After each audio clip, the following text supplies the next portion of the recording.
mudah-mudahan cahaya keilmuan, keberkahan senantiasa mengiringi langkah kita yang membacakan dan menghadiahkan suratul Fatihah kepada guru-guru kita. Ala hadhihi niyah wa ala kulli niyatin salihah. Al-Fatihah. A'udzu billahi minasy syaithanir rajim. Bismillahir rahmanir rahim. Alhamdulillahi rabbil alamin arrahmanir rahim maliki yaumiddin. Iyyaka na'budu wa iyyaka nasta'in. Ihdinas siratal mustaqim.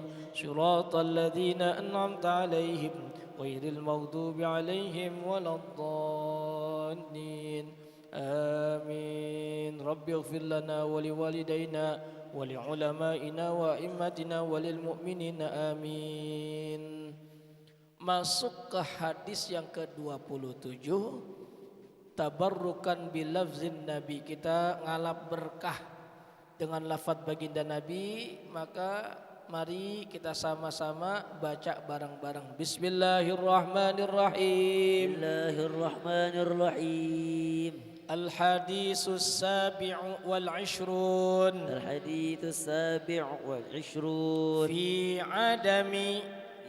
adami raddihi sallallahu alaihi wasallam an-nasa an Anas bin Malik radhiyallahu anhu anna an-nabiyya sallallahu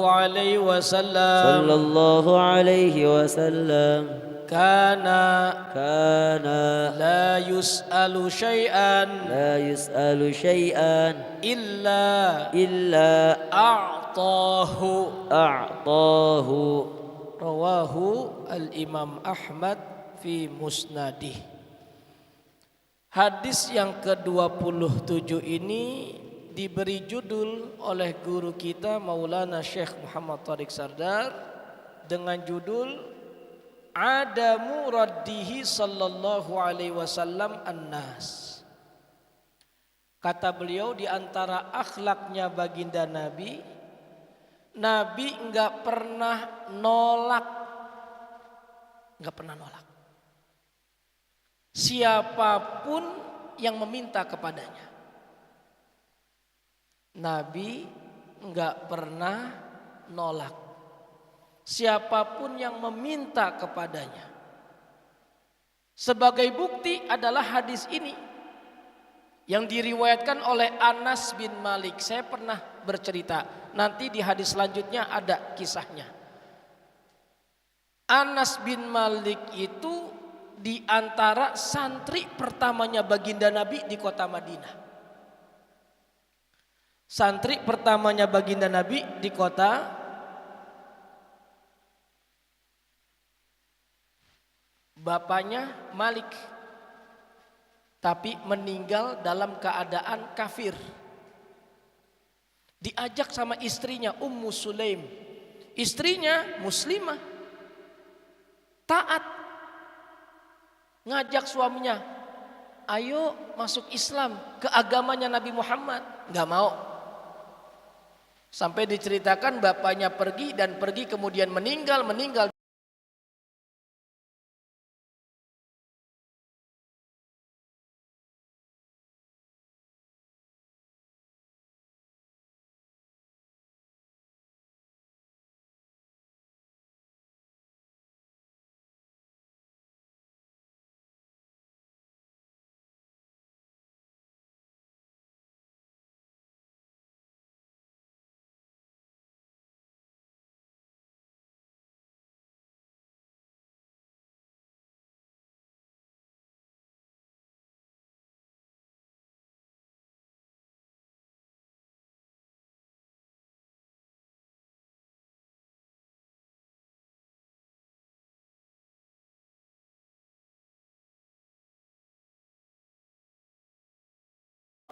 Pengen A, pengen B kayak yang lainnya.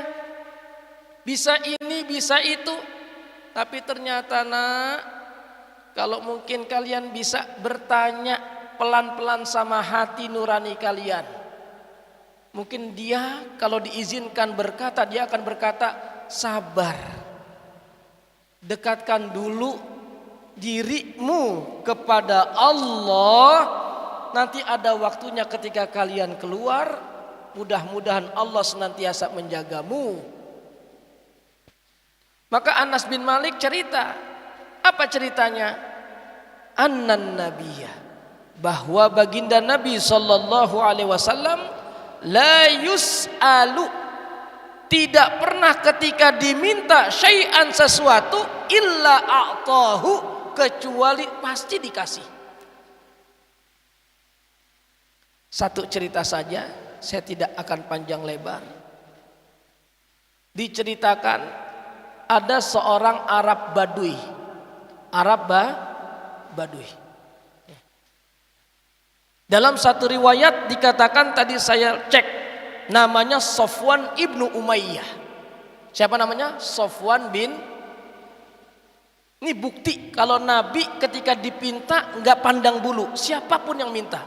Ada Arab Badui belum masuk Islam, datang ke Muhammad, dikatakan nama orang Arab Badui ini siapa tadi? Sofwan bin. Apa yang dia pinta? Ya Rasulullah, tolong berikan kepadaku, kata Sofwan, kambing sebanyak 2 gunung ini.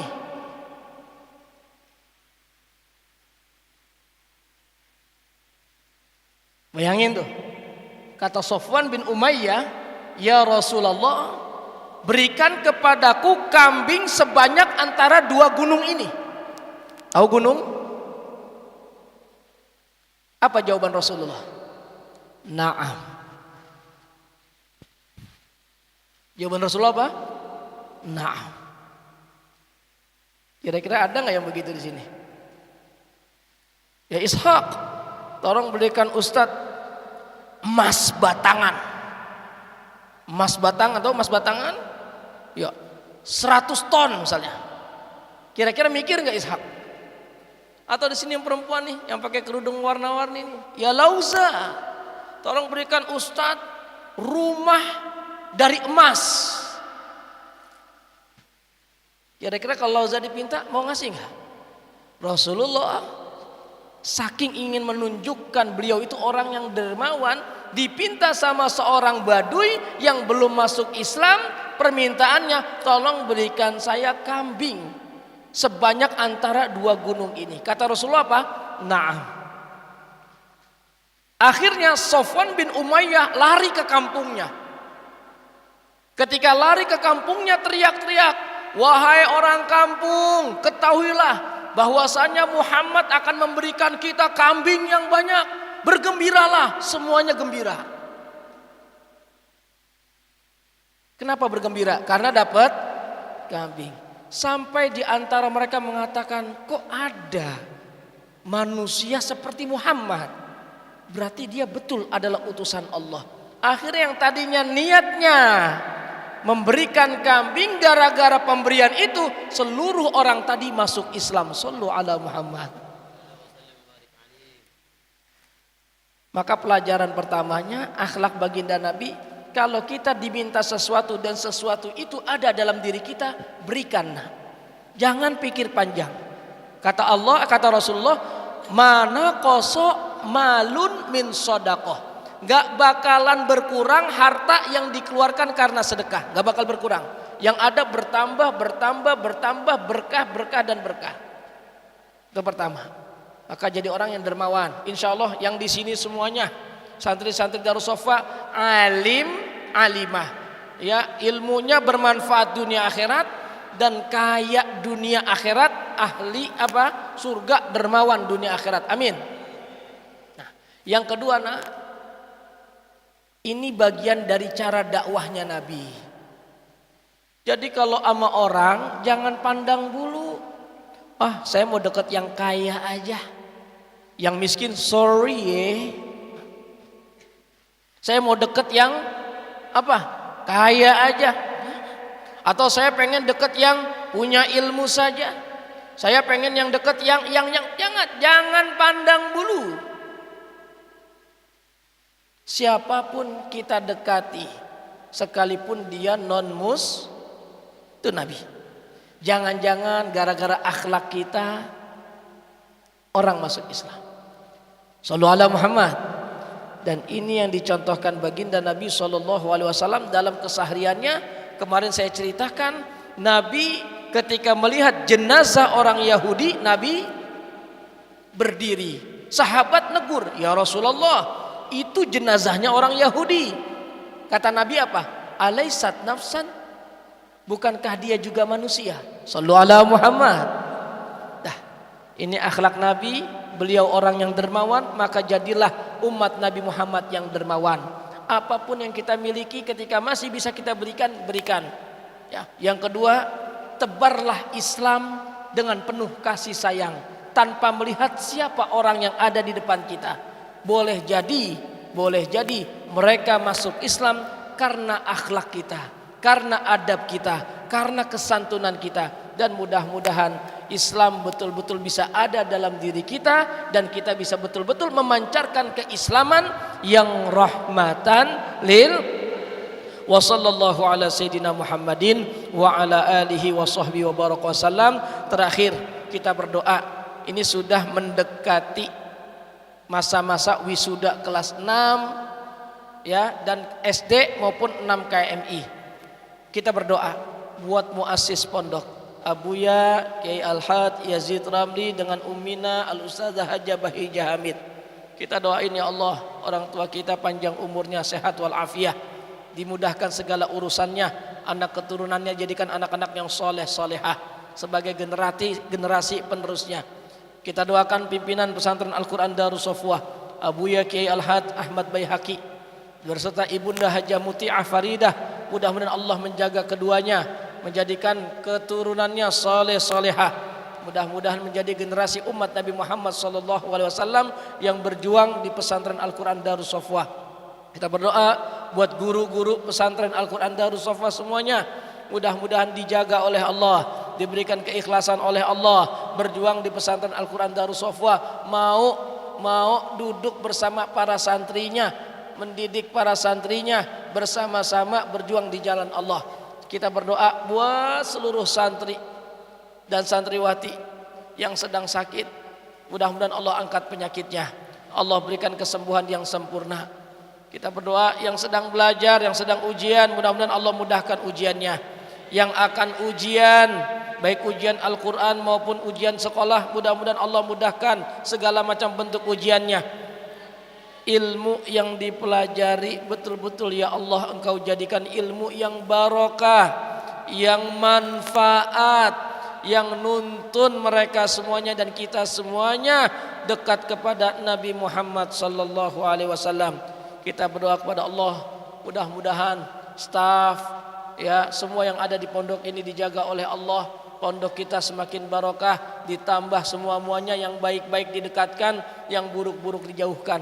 Ala hadhihi niyyah wa ala kulli niyatin salihah wa ila hadratin nabil mustafa rasulillah sallallahu alaihi wasallam. Al-Fatihah. Baca A'udzu billahi minasy syaithanir rajim. Bismillahirrahmanirrahim. Alhamdulillahi rabbil alamin arrahmanir rahim maliki yaumiddin. Iyyaka na'budu wa iyyaka nasta'in. Ihdinas siratal mustaqim. Siratal ladzina an'amta 'alaihim ghairil maghdubi 'alaihim waladdallin. Amin amin ya rabbal alamin. Assalamualaikum warahmatullahi wabarakatuh.